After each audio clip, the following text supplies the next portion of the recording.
Bonjour à tous et à toutes.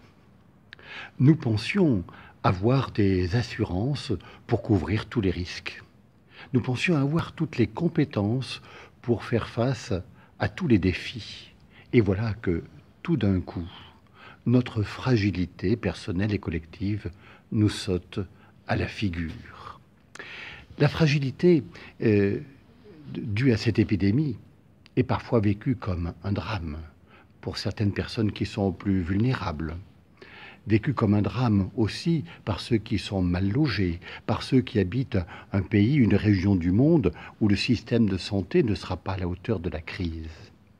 Et puis tous, en vivant cette expérience de fragilité, nous sommes mis en face, d'une manière ou d'une autre, en face de cette fragilité suprême qu'est la mort. Alors, bien sûr, il faut opérer des prises de conscience. Il faudra redresser des mauvaises habitudes. Bien sûr qu'il y aura des examens de conscience, il y aura de nouveaux défis à relever. Mais la grande urgence, aujourd'hui, c'est d'aimer la famille humaine et d'en prendre soin. Nous sommes tous embarqués sur le même bateau. Oui, l'urgence, c'est d'aimer notre famille humaine, de porter sur elle le même regard que Dieu le Père porte sur ses enfants, lui qui a toujours voulu rassembler ses enfants dans une même famille. Alors c'est des circonstances difficiles et dramatiques qui nous aident à cette prise de conscience.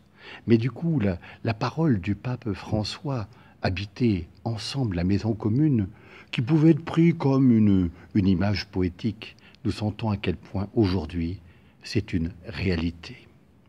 Alors la prise de conscience de cette fragilité peut nous rendre plus forts, car très souvent c'est l'orgueil qui a pris le pouvoir dans notre façon de gouverner le monde, de le régir.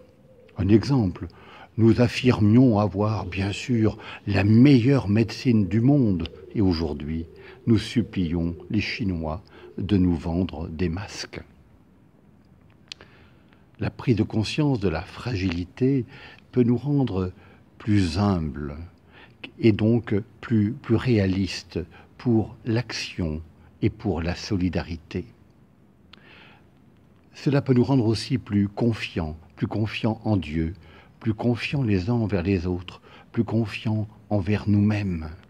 Et cette humilité peut être source de cette solidarité indispensable qui doit nous unir dans l'action. La prise de conscience de notre fragilité pourra peut-être nous rendre plus sages et plus humains.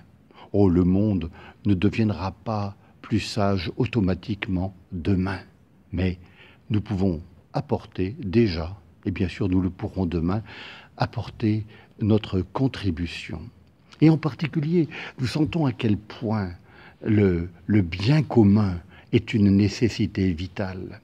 Et nous avons de très beaux témoignages à partir de ceux qui assurent les soins, de ceux qui assurent la sécurité. Nous avons un beau témoignage de ce service du bien commun. Cela, il ne faudra pas le perdre de vue.